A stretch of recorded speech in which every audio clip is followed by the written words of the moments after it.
Ladies and gentlemen, I'd like to try and be as forthright with you tonight on the political minute here. This is a historic, trying time for us in every way. Some can say it's this year, some can say it's the last six, where so many things have been reclassified, re-legislated, personally edict and repealed, and so forth. In a way, it naturally makes everything that's a claim itself because you're just going and doing the opposite of whatever there is. As it is, it does show that we have done good in the war and in the world because we've been able to expand the left and right of our society in ways out there to encompass and eventually hold together. In and of this, we have now on this day the confirmation of a new Supreme Court justice. 3 in the course of 4 years. Very famous judges. Some of who have been able to be in their own presence, maybe had a word or two said to me from someone. But it's just that.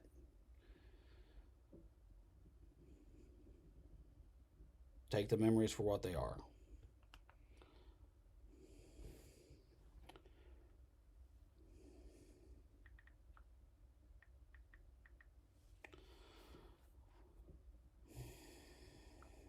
The Supreme Court Justice is going to be confirmed here at 9 o'clock.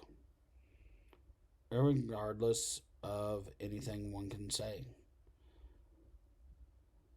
She's going to be, I think, the first Supreme Court Justice in a long time that has adopted children from Haiti. First one ever. In a way, it's going to be a first mixed race family, as one could say, on the Supreme Court. And it's from a conservative. I know you can go back and say there's this, there's that, and things get reclassified. It's like Richard Milhouse Nixon was black going into World War II, and by the time he could run for president, out there after a bunch of stuff, and won, he was white and had to be reclassified.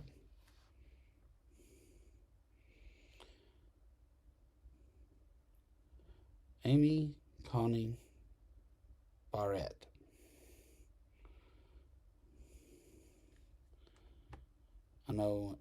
Barrett. See, I mispronunciated the double consonants. That's why I look it up on the phone. Sorry about that. But as it is, I think this historic situation to where there is a major conservative majority will lead to a situation. And I think before we can do anything out there for this, we need to have a constitutional amendment limiting the judges on the Supreme Court. This needs to be the very first thing that is done out there. I will say there will probably be, at the first administration change, 2 judges instantly put on. Instantly put on because that will bring it back to a basically 5-4 situation. And that will be allowed to have packing of the court so that there can be a swing vote, a middle ground, and I think that what we need to do, seriously, in this amendment that needs to be made, needs to be put to the Constitution, say outright that there is no more than 13 judges that can be put on the Supreme Court. That is 4 more than what we have right now. I think anything else would be just too much of a circus out there. It goes with tradition over that which is the original 13 colonies. It does represent the do not tread on me, which is about judicial representation. It is not about bearing arms where one can go out and say that there is no such thing as a lawful court assembly. Now, where it says that one can bear arms, I've listened to the argument. I've been around people. I do know that witnesses, when we had the federal court here for any of the trials with some of the Nazis whenever I was younger, they just disappeared. You know, everybody can probably say that if they were in the areas I was and around there, yeah, I thought that there was something over here. But people walk on the side of the road and it's got a 3-foot slide, and they didn't fall into the barbed wire because I'd have hurt them. You can just reach right up there and pick them up, and you're a stout 5'1.5" person. Like me being back there with a lot of weight, I can grab right by an ankle and just pull them right down. Never know anything. Have a couple of cut little maple trees, and it's perfect like a Ouija stick from Vietnam going right into them. Especially as they're sliding down, they're going to be like, grab like that, neck right there. Put the hand right on the back of it. And that's what they do in war with some areas. Still to this day. I mean, it's that easy and that quick. And I'm sorry for bringing that in. I digressed into something else. I do think that we need to have the 13 Supreme Court justices as a limit. One could say there needs to be one from each state, but the justices are able to be from more than just the states. They represent more of a region.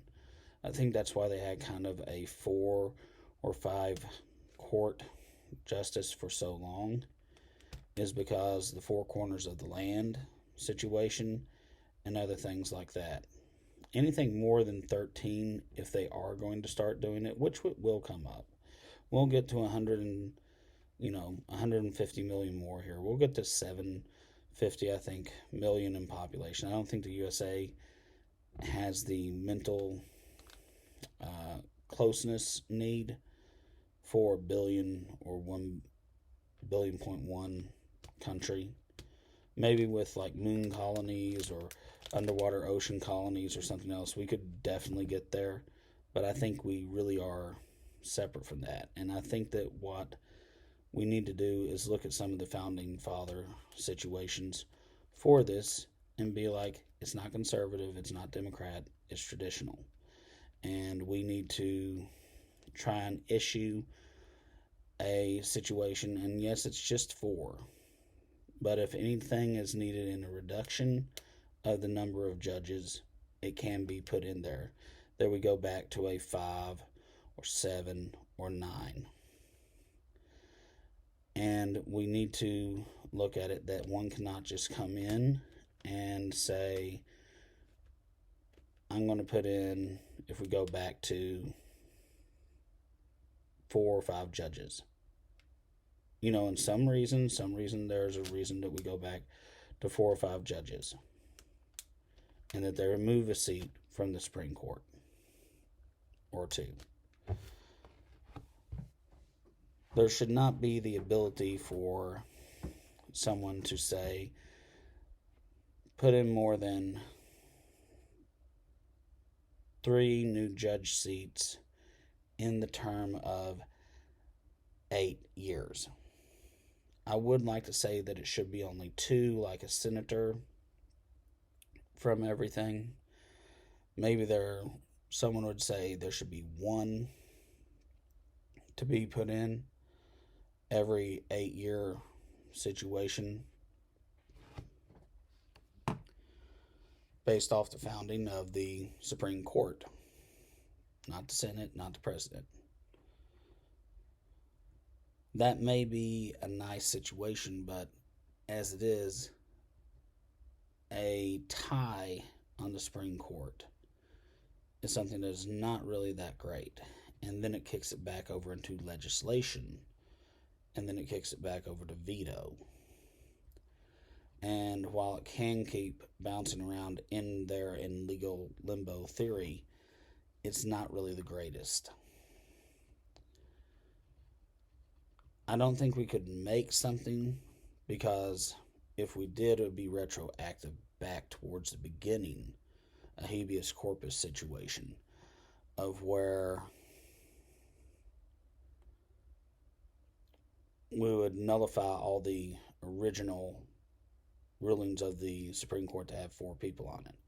And most people I know would jump at that and say how the founding fathers are dead. It's no one knows really what they were meaning. No one knows what the language was they were speaking. They were overpopulated, pushed out, however it was, and wherever they've gone to, their people reside somewhere else. And all we do is just kind of brush off the "don't tread on me" declarational law. The people just go, well, that's war against my people, and you can't make yourself separate from us. And I'm like, what, were you an illegal colonizer coming over? Didn't respect our borders or anything else based off of religion, secularism, or own personal prerogative faith. The situation is that we do need a constitutional amendment limiting the number of justices, and in some way not nullifying any of the cases beforehand. While it can still exist, even if it's one every 8 years, or else something would be more of a judicial term, something that would be looked at more of an average service off of it. But those are extremely long, and people would not really want it. There are numerous ways one can make a statement straightforward. My statement is that there should be no more than 13 judicial seats on the Supreme Court. No more seats can be added more than 2 or taken away by 2 in the course of 8 years. The procedures that have always followed beforehand for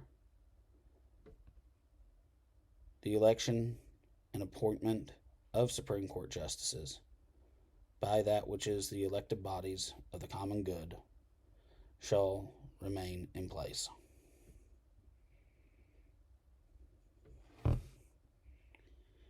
It's probably too simple, probably needs articles and bylaws, but just in saying, there it is. Like and subscribe, comment down below. It's Colin Dawson with the Political Minute. 16 minutes till confirmation and swearing in. Sorry, I think they've already confirmed.